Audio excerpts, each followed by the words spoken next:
Un élève par classe en moyenne subit du harcèlement. Depuis quelques années, les services de la police nationale travaillent de concert avec les services du rectorat pour lutter contre ce phénomène de plus en plus préoccupant et nourri par les réseaux sociaux.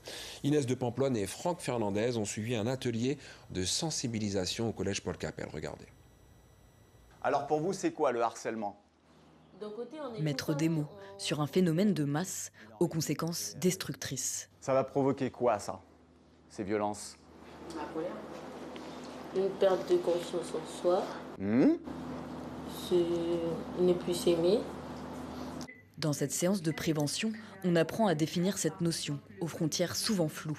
C'est très compliqué de s'y retrouver. On a toujours cet effet de masse où on se met avec les autres et donc on oublie que c'est une forme d'harcèlement. C'est un peu le supplice chinois, c'est-à-dire c'est la répétition de la petite goutte. Ça fait pas mal, hein ? C'est pas comme si je te mettais une gifle, mais je prends tes cheveux et je les tire un tout petit peu.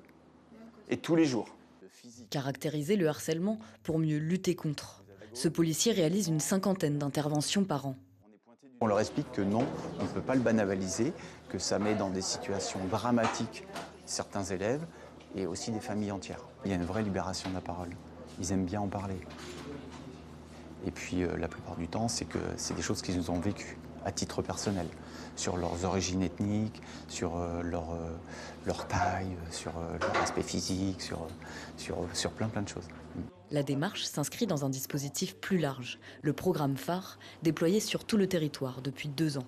Ici, pour libérer la parole, une vingtaine d'élèves ambassadeurs prêtent leurs oreilles attentives. Mon rôle, c'est d'aider les personnes qui se font harceler, de les aider à en parler à des adultes. Quelqu'un en crise de panique, moi, je suis là pour l'aider. Plus il se sent mieux, moi aussi, je me sentirai mieux avec lui. Cela fait 10 ans que le collège Paul Capel mène une bataille contre le harcèlement qui peut se nourrir des difficultés vécues à l'extérieur du collège. Je dirais que la précarité sociale de certains de nos élèves, voire même affective pour certains d'entre eux, peut venir amplifier la problématique.